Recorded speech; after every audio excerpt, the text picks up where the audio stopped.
सुधाकर लोहानी और आप सभी लोग का फिर से एक बार स्वागत करता हूं आपके अपने चैनल गुरुकुल शिक्षा पे। तो पिछले वीडियो में जैसा कि हमने बताया था वास्तविक संख्या का डिस्कस किया था जो कि 10th क्लास का मैथ का फर्स्ट चैप्टर था। तो आज के हम इस वीडियो के बारे में बात करने जा रहे हैं सेकंड चैप्टर बहुपद यानी पॉलिनोमियल्स। तो सबसे पहले मैं कहना चाहूँगा कि अगर आप लोग इस चैनल पर नए हैं तो सबसे पहले चैनल को सब्सक्राइब करें, बेल का आइकन दबाएं, शेयर करें और लोगों से ज़्यादा लोगों तक पहुंचाएं। तो आज हम सेकंड चैप्टर की तरफ बढ़ते हैं। आज हम बात करने जा रहे हैं बहुपद के बारे में। बहुपद जिसे इंग्लिश में पॉलिनोमियल्स कहा जाता है। तो बहुपद के पहले हम लोग सीखते हैं कि चर और अचर के बारे में जानकारी लेते हैं। चर राशि किसे कहते हैं, अचर राशि किसे कहते हैं। तो सबसे पहले हम लिखते हैं x + 5, यानी कि एक एग्जाम्पल लेते हैं x + 5। तो x कहा जाए चर राशि क्या होता है, अचर राशि क्या होता है। यहाँ देखने वाली बात है कि ये चर हो गया, ये अचर हो गया। क्यों हुआ? क्योंकि चर राशि वह राशि जिसका मान फिक्स नहीं होता है, यानी जिसका मान होता है वो बदलते रहता है समय समय पर, वो चर राशि होता है। और जिसका मान नियत होता है उसे अचर राशि कहा जाता है। अब अगर उदाहरण के बारे में बात करेंगे, x यानी कहने का मतलब है कि अलजेब्रा में एक्स वाई जेड एबीसी जो भी अल्फ़ाबेट्स का यूज करते हैं वो चर राशि कहलाते हैं, क्योंकि उसका मान फिक्स नहीं होता है। क्योंकि जैसा हम जानते हैं एक्स का मान कभी 0 होता है, कभी 1, कभी 2, कभी 5 होते रहता है। लेकिन संख्या जो भी संख्या होता है, वास्तविक संख्या है, उसका मान जो होता है वो फिक्स होता है, उसका मान बदलता नहीं, नियत मान होता है। इसलिए इसे अचर राशि कहा जाता है। चर को इंग्लिश में हम लोग वेरिएबल बोलते हैं, वेरिएबल, और अचर को इंग्लिश में हम लोग कांस्टेंट बोलते हैं, यानी चर और अचर। तो सबसे पहले आज हम बात करने जा रहे हैं बहुपद। बहुपद कहते किसे हैं? तो सबसे पहले बहुपद का परिभाषा हम लोग जानेंगे कि बहुपद कहा किसे जाता है। बहुपद यानी कि वैसा बीजीय व्यंजक, वैसा बीजीय व्यंजक जो a0 x⁻0, a1 x⁻1, a2 x² ... an x⁻n के रूप में हो, उसे बहुपद कहते हैं। बहुपद कहते हैं, यानी कहने का मतलब है कि वैसा बीजीय व्यंजक जो इस रूप में होगा, इस रूप में कोई भी बीजीय व्यंजक जो होता है बहुपद कहलाता है। जैसे कुछ उदाहरण से हम समझते हैं, जैसे 2x² - 5x + 7, यहाँ पर इससे बहुपद कहा जाएगा। बहुपद में ध्यान देने की बात यह है कि यहाँ पर कोई भी पावर जो होता है माइनस नहीं होना चाहिए, कोई पावर डेसिमल नहीं होना चाहिए, कोई पावर जो भिन्न में नहीं होना चाहिए। यानी अगर क्वेश्चन, अगर समीकरण लिखा हो रहेगा x⁻−1 + 3x⁻2.5, इस तरह का जो होगा उसे हम बहुपद नहीं कहेंगे। यानी इस रूप में लिखा गया व्यंजक ही बहुपद कहलाता है। तो सबसे पहले हम जानेंगे, इस कुछ टर्म जानते हैं। तो सबसे पहले हम जानते हैं पद के बारे में। आखिर पद कहते किसे? पद को इंग्लिश में हम लोग टर्म कहते हैं, पद। यानी देखते हैं कि बहुपद, जो भी बहुपद होता है उसका पद होता है, यानी टर्म होता है। जैसे x² - 5x + 3, यानी माइनस प्लस से क्या होता है, हम पद को अलग करते हैं। यानी कि यहाँ पर ध्यान देने की बात है, यहाँ पर 3 पद है, इस बहुपद में 3 पद है, क्योंकि 2x² ये अलग पद हो गया, -5x ये अलग हो गया, 3 ये अलग हो गया। और भी एग्जाम्पल लेते हैं, जैसे लिखा रहेगा 5x³ - 4x² - 3x + 7। यहाँ पर ध्यान देने वाली बात है कि यहाँ पर 4 पद है, यानी 1, 2, 3, 4, यानी यहाँ पर कुल पदों की संख्या 3, यहाँ पर कुल पदों की संख्या 4। तो पद के बारे में समझ में आ गया। अब हम आगे बढ़ते हैं। अब हम बात करते हैं गुणांक। आखिर गुणांक होता क्या है? गुणांक को हम लोग इंग्लिश में कोएफिशिएंट कहते हैं। जिससे लिखा हो रहेगा 5x² - 3x + 2। अब यहाँ पर गुणांक होता है जिस अंक से चर राशि का गुना होता है उसी को हम लोग गुणांक कहते हैं। जैसे यहाँ पर देखेंगे x² का गुणांक कितना होता है? x² का गुणांक यहाँ पर 5 होगा। क्यों? क्योंकि x² का जो गुना है वो 5 से किया गया है। इसी प्रकार x का गुणांक अगर हम लिखेंगे, x का गुणांक यहाँ पर क्या होगा? -3 होगा। क्यों? क्योंकि x का जो गुना है वो -3 के साथ किया गया है, इसलिए यहाँ पर x² का गुणांक 5 होगा, x का गुणांक यहाँ पर -3 होगा। अब हम बात करते हैं घात को इंग्लिश में हम लोग डिग्री कहते हैं। घात होता क्या है? यानी कि बहुपद का सबसे बड़ा पावर होता है, उसे घात कहते हैं। जैसे एक उदाहरण से इसे भी समझते हैं, जैसे लिखा हो रहेगा 4x³ - 5x + 7। अब यहाँ पर सबसे बड़ा घात क्या है, सबसे बड़ा जो पावर है वो है 3, तो इसलिए इसका घात 3 होता है। और भी एग्जाम्पल लेते हैं, जैसे लिखा हो रहेगा x पर पावर 8 प्लस 3x पर power 4 minus 3x square plus 10। अब यहाँ पर देखेंगे कि घात यहाँ कितना होगा, तो सबसे बड़ा पावर जब देखते हैं कि यहाँ पर 8 होता है, यानी इस बहुपद का घात कितना हो गया, 8। जब तक हम नेक्स्ट वीडियो की तरफ बढ़ते हैं तब तक मैं चाहता हूँ कि सभी लोग वीडियो को लाइक करें और ज़्यादा से ज़्यादा लोगों तक पहुँचाएँ और वीडियो के अंत तक बने रहे, क्योंकि आज बहुत ही शानदार टॉपिक मिलने जा रहा है, बहुत ही शानदार नॉलेज मिलने जा रहा है।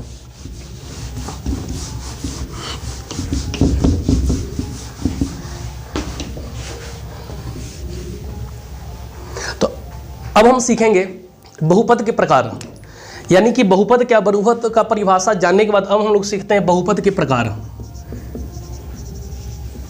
Type of polynomials. तो बहुपद के प्रकार को, बहुपद को दो तरह से वर्गीकृत किया जाता है। तो पहला पद के आधार पर, पद के आधार पर, पद के आधार बहुपद के अनेक प्रकार होते हैं, तो एक एक करके हम लोग समझेंगे। तो सबसे पहले हम लिखते हैं एक पदी बहुपद, दूसरा द्विपदी बहुपद, तीसरा त्रिपदी बहुपद, और भी होता है जैसे शून्य बहुपद, फिर अचर बहुपद। तो यहां पर समझे एक पदी बहुपद, जिस बहुपद में एक पद हो उसे हम एक पदी बहुपद कहते हैं। जैसे एग्जाम्पल लेते हैं 2x स्क्वायर। अब यहाँ पर ध्यान देने वाली बात है कि यहाँ पर एक पद है, इसलिए हमें एक पदी बहुपद इसे कहा जाता है। द्विपदी बहुपद, जिसमें जिस बहुपद में दो पद हो उसे हम द्विपदी बहुपद कहते हैं। जिस बहुपद में 3 पद हो उसे हम त्रिपदी बहुपद कहते हैं। यहाँ पर पदों की संख्या 3 है, इसलिए इसे त्रिबहुपद कहा जाता है। शून्य बहुपद, यानी कि चर का गुणांक अगर शून्य हो, 0x स्क्वायर 0x प्लस 0, यानी कि शून्य बहुपद, अचर का गुणांक अगर शून्य होता है तो उसे शून्य बहुपद कहा जाता है। और केवल अचर मान होता है, जैसे -8 -5 4, इस तरह जो होता है उसे हम अचर बहुपद कहते हैं। यानी एक बार फिर से हम रिमाइंड करवाते हैं, एक पद को एक पदी बहुपद कहते हैं, 2 पद रहेगा तो द्विपदी बहुपद कहेंगे, 3 पद रहता है तो त्रिपदी बहुपद कहेंगे, जब 0 रहता है तो शून्य बहुपद कहते हैं, और जब एक संख्या होती है यानी अचर संख्या होती है तो उसे अचर बहुपद कहते हैं। तो जैसा कि मैंने बताया पद के आधार पर, लेकिन अब अगर दूसरा सीखते हैं घात के आधार पर, यानी पद के आधार पर बहुत प्रकार के होते हैं बहुपद, अब घात के आधार पर हम समझते हैं घात के आधार पर बहुपद के प्रकार। तो घात के आधार पर हम बहुपद के प्रकार देखेंगे। तो सबसे पहले हम लिखेंगे एक घातीय बहुपद, एक घातीय बहुपद, दूसरा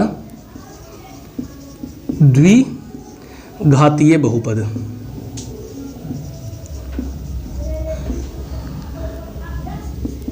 तीसरा त्रिघातीय बहुपद, चौथा चतुर्थ घातीय बहुपद।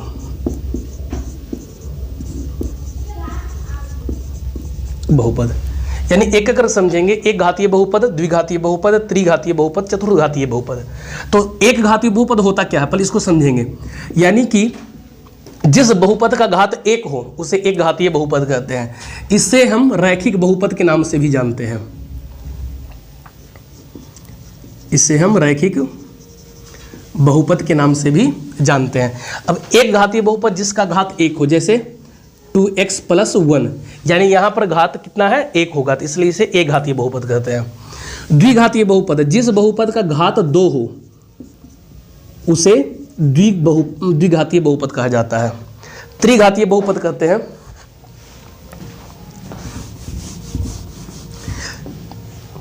त्रिघातीय बहुपद कहते हैं जिसका घात 3 होगा उसे त्रिघातीय बहुपद कहेंगे। जैसे लिखा हो रहेगा 4x पर पावर 3 5x प्लस 7।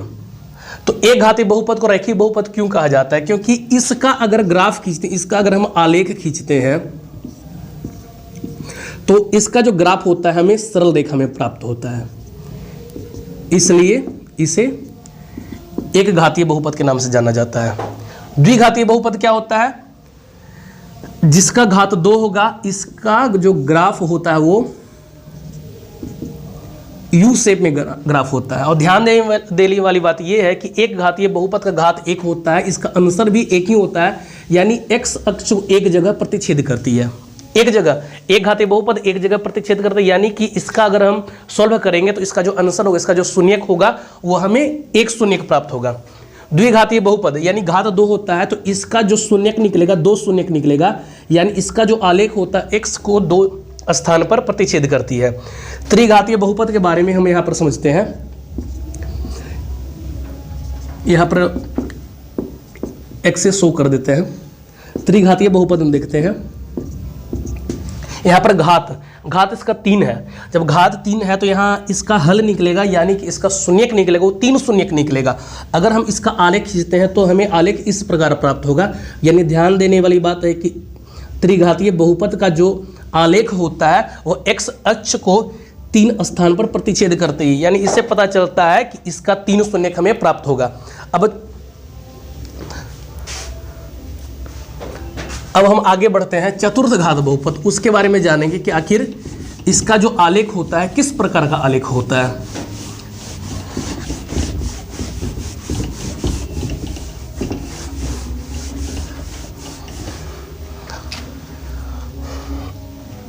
चौथा चतुर्थ घातीय बहुपद।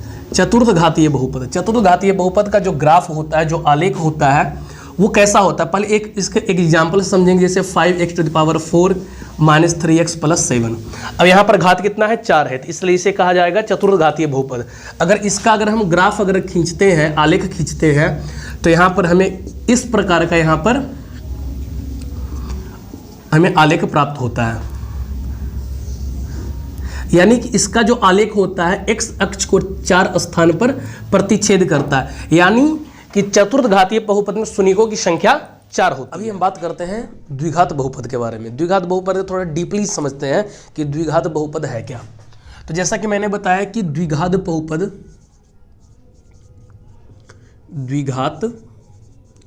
बहुपद जो होता है उस बहुपद को कहते हैं जिसका घात 2 हो। तो इसका फंडामेंटल फॉर्म ये होता है ax² plus bx plus c equal to 0। यानी ये इसका फंडामेंटल फॉर्म हो गया, ax² plus bx plus c equal to 0। तो यहाँ ध्यान देने वाली बात ये है कि माना इनके शून्यक, जैसा कि मैंने पहले बताया कि द्विघात बहुपद का 2 शून्यक निकलता है, क्योंकि जितना घात होता है उतना ही इसका शून्यक निकलेगा। तो इनके शून्यक अल्फा तथा बीटा है। मान लेते हैं इनके शून्यक जो है अल्फा तथा बीटा है। तो अल्फा बीटा यानी शून्यक और इसका गुणांक दोनों में संबंध क्या है? तो संबंध यह होता है alpha plus beta equal to minus B by A तथा alpha into beta equal to C by A. यहाँ पर इस चीज़ को हमेशा याद रखना है कि alpha plus beta equal to minus B by A होता है और alpha into beta equal to C by A होता है। तो अब हम इसको एक उदाहरण से समझते हैं। आखिर शून्यक निकालना होता है तो कैसे निकालते हैं? शून्यक अगर ज्ञात करना है तो मुझे किस तरह इसको सोल्व करना होगा। तो इसका 2 उदाहरण हम समझेंगे। तो हम उदाहरण एक में लेते हैं। मान लिया जाए दिया हुआ बहुपद x² माइनस 3 इक्वल टू 0 हो। अब x² इक्वल टू इधर माइनस है तो दूसरे साइड जाता है तो ये प्लस हो जाएगा। जब x² को हटाते हैं तो इधर अंडर रूट यानी प्लस माइनस √3 लिखते हैं। अब यहाँ पर ध्यान देने वाली बात है कि जैसा कि मैंने बताया था कि इसका 2 शून्यक निकलेगा, प्लस √-3 एंड माइनस √-3। इसको हम दूसरा एग्जाम्पल से समझते हैं। दूसरा एग्जाम्पल समझेंगे, एग्जाम्पल सेकंड में 2x² - 5x - 7 = 0। तो यहां पर क्वेश्चन दिया हुआ है 2x² - 5x - 7 = 0। तो इसका फंडामेंटल फॉर्म से यहां पर हम कंपेयर करते हैं तो हम प्राप्त करते हैं a = 2, b = -5 एंड c = -7। क्योंकि x² का गुणांक a है तो x² का गुणांक यहाँ पर 2 है तो a = 2 होगा, x का गुणांक -5 है तो b = -5 होगा, और अचर पद -c है तो यहाँ पर -c यहाँ पर रखते हैं। अब आगे स्टेप बढ़ते हैं, 2x² - 5x - 7 = 0। अब यहाँ पर क्या करते हैं कि जब आगे वाली संख्या को पीछे से यहाँ पर मल्टीप्लाई करना होता है, यानी कि 2 - 7 = -14। अब -14 यहाँ पर देखेंगे कि ऐसा कौन सा नंबर है जिसको मल्टीप्लाई करने के बाद -14 आता है, प्लस या माइनस करने के बाद -5 होता है। तो इसको क्या करते हैं, आगे वाला जो नंबर होता है वो आगे यहाँ पर रखते हैं। अब यहाँ पर -7 + 2 लेते हैं, तो अब -7 + 2 कर लेते हैं तो -7 + 2 = -5, और ये दोनों को मल्टीप्लाई करते हैं तो -14। अब यहाँ पर कॉमन लेना होता है, तो कॉमन अब 2x² - 7x, तो दोनों में कॉमन क्या है, तो कॉमन यहाँ पर x कॉमन लेते हैं तो यहाँ पर 2x अंदर हो जाएगा और इधर 7। अब यहाँ पर कॉमन होगा क्या, 2x - 7। जब यहाँ पर देखते हैं एक के अलावा कोई संख्या कॉमन हम नहीं ले सकते हैं, तो यहाँ पर एक मान लेते हैं, यहाँ पर 1 है और 2x - 7 = 0। अब ये दोनों टर्म में आखिर कॉमन क्या है, तो यहाँ पर देखते हैं कि ब्रैकेट के अंदर जो है 2x - 7 वो कॉमन है, अंदर होगा x + 1 कुछ नहीं है तो 1 यहाँ पर लिख देंगे = 0। अब यहाँ पर देखते हैं कि 2x - 7 × x + 1 = 0, या तो ये 0 होगा या तो ये 0, दोनों में से कोई संख्या 0 होगी तभी इसका गुणनफल 0 आया है। तो अगर इसको मान लेते हैं, माना 2x - 7 = 0 हो तो अब 2x माइनस यहाँ पर हो जाएगा x, माइनस इधर आके प्लस में हो जाएगा तो 7 इधर मल्टीप्लाई इधर आके डिवाइड में 7/2, पुनः x + 1 = 0 हो तो x = -1, यानी कि यहाँ पर देखते हैं कि x का हमें 2 संख्या प्राप्त होता है, x = 7/2 एंड -1। तो यहाँ पर शून्य हमें प्राप्त हो, 2 शून्य प्राप्त हो गए, 7/2 एंड -1, ये यहाँ पर आंसर होता है। अब बात होती है इसका जांच करना है, तो जब यहाँ जांच करना होगा तो इसके लिए हमें करना क्या होगा,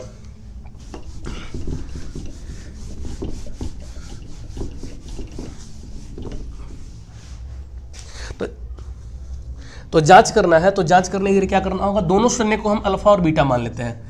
माना अल्फा = 7/2, बीटा = -1।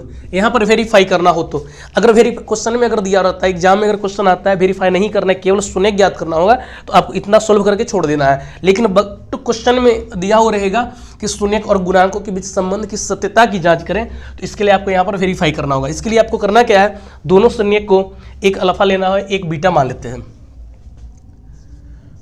तो अल्फा प्लस बीटा देखते हैं, 7/2 -1, 7/2 -1, नीचे कुछ नहीं तो 1 दे सकते हैं, 2 7 - 2 = 5/2। और जैसा कि हम पीछे डिस्कस कर चुके हैं कि अल्फा प्लस बीटा होता है -b/a। पुनः शून्यकों का गुणनफल यानी अल्फा इंटू बीटा अगर लेते हैं तो 7/2 × -1 लेते हैं, तो 7 × -1 -7/2 यानी c/a। अब यहाँ पर हम जांच करते हैं, a = 2, तो यहाँ पर भी देखते हैं a = 2, यानी आपका आंसर जो है बिल्कुल सही है। यहाँ पर b = से 5 है तो b = -5 होगा, यहाँ पर ये भी वेरीफाइड हो रहा है, और c = -7 है तो c = -7 है। यानी यहाँ पर देखते हैं कि शून्य जो हमने प्राप्त किया है वो गुणांक से मैच कर जाता है। इस तरह हम इसको सोल्व कर सकते हैं। अभी हम लोगों ने सीखा था द्विघात बहुपद के बारे में। क्या कि द्विघात बहुपद के बारे में कि द्विघात बहुपद होता क्या है, उसका शून्य को किस तरह ज्ञात किया जाता है। तो जैसा कि हमने बात किया था कि द्विघात बहुपद के घात 2 होते हैं, अर्थात तो शून्य भी हम 2 ज्ञात कर सकते हैं। अब हम बात सीखते हैं त्रिघात बहुपद के बारे में। त्रिघात बहुपद में देखते हैं कि घात यहाँ पर 3 है। जब घात यहाँ पर 3 है यानी इसका जो शून्यक है वो भी हमें 3 शून्यक यहाँ पर प्राप्त होगा। तो वो तीनों शून्य को हम कुछ मान लेते हैं। माना अल्फा, बीटा तथा गामा इस बहुपद के शून्यक हैं। अल्फा, बीटा तथा गामा बहुपद के शून्यक हैं। अब अल्फा, बीटा तथा गामा बहुपद के शून्यक हैं, तो अब शून्यक और गुणांक में आखिर संबंध क्या होता है इसके बारे में हम लोग जानते हैं। तो लिखते हैं alpha plus beta plus gamma minus B by A. फिर तीनों शून्य को हम 2 2 करके मल्टीप्लाई करके ऐड करते हैं, यानी कि alpha beta plus beta gamma plus alpha gamma equal to C by A होगा। फिर तीनों शून्य का गुणनफल alpha into beta into gamma minus D by A. यानी यहाँ पर देखते हैं कि अल्फा, बीटा तथा गामा इस बहुपद के शून्यक अगर होंगे तो alpha plus beta plus gamma minus B by A लिखना होगा। Alpha beta plus beta gamma plus alpha gamma equal to C by A. Alpha into beta into gamma जो होगा वो डी बाई ए। तो जिस प्रकार द्विघात बहुपद में हमने जाना कि द्विघात बहुपद से हम शून्य ज्ञात कर सकते हैं, ठीक शून्य से वापस हम द्विघात समीकरण निकाल सकते हैं। तो यहाँ पर हम बात करें त्रिघात बहुपद का, तो त्रिघात बहुपद का जिस प्रकार हम शून्यक निकाल सकते हैं, ठीक शून्यक से हम वापस भी त्रिघात बहुपद को लिख सकते हैं। इसके लिए करना क्या होगा, फिर से हम आगे जानते हैं। यदि अल्फा, बीटा तथा गामा त्रिघात बहुपद के शून्यक हो तो बहुपद लिखने के लिए हम एक फॉर्मूला का प्रयोग करते हैं। वो है क्या, x square minus x Q लिखेंगे, एक्स क्यू माइनस यहां पर लिखेंगे x cube minus alpha plus beta plus gamma into x square plus alpha beta beta gamma alpha gamma x minus alpha into beta into gamma. यानी इस formula का प्रयोग करके हम शून्यक से त्रिघात बहुपद हम ज्ञात। अब हम बात करते हैं एक बहुत ही इंपॉर्टेंट क्वेश्चन जो कि एग्जाम के लिए बहुत ही ज़्यादा इंपॉर्टेंट है। वो है क्वेश्चन क्या, यानी कि चतुर्थ घात के बारे में। जैसा कि हमने द्विघात समीकरण के बारे में जाना, त्रिघात समीकरण के बारे में जाना, अब हम बात करते हैं चतुर्थ घात समीकरण। तो जैसे मैंने बात किया था कि द्विघात समीकरण में 2 शून्यक निकलता है, त्रिघात समीकरण में 3 शून्यक निकलता है, ठीक चतुर्थ घात के बारे में बात करते हैं, चतुर्थ घात में 4 शून्यक निकलता है। तो इसी से रिलेटेड एक क्वेश्चन, बहुत ही इंपॉर्टेंट क्वेश्चन है। लिखा हुआ है कि यदि बहुपद f of x equal to X to the power 4 minus 6 X cube minus 26 X square plus 138 X minus 35 के 2 शून्यक 2 प्लस माइनस रूट 3 हो तो इसके सभी शून्य ज्ञात करें।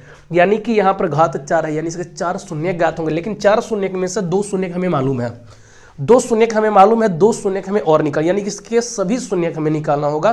तो जैसा कि आप देख सकते हैं कि 2 शून्य हमें पता है और 2 शून्य और निकालना होगा। तो इसके लिए करना क्या होगा, सबसे पहले यहाँ पर हमें शून्य ज्ञात है, तो इसको हम x मान लेते हैं। माना x equal to 2 plus root 3। जब x equal to 2 plus root 3 लिखेंगे तो x प्लस इधर आके माइनस हो जाएगा और ये प्लस ये भी आकर इधर माइनस हो जाएगा, इक्वल टू 0। पुनः x, क्योंकि 2 शून्य के यहाँ पर दिया हुआ है 2 प्लस रूट 3। अब नेक्स्ट लेते हैं 2 माइनस रूट 3। तो जैसा आप देख सकते हैं प्लस इधर आके माइनस में हो जाएगी, माइनस इधर आके यहाँ पर प्लस में हो जाएगी, इक्वल टू 0। अब यहाँ पर दोनों को हम यहाँ पर मल्टीप्लाई करते हैं, यानी कि गुना करते हैं। तो जब गुना करेंगे तो हम इसको ऐसे लिख सकते हैं x minus 2 x minus 2 x minus 2 minus root 3 -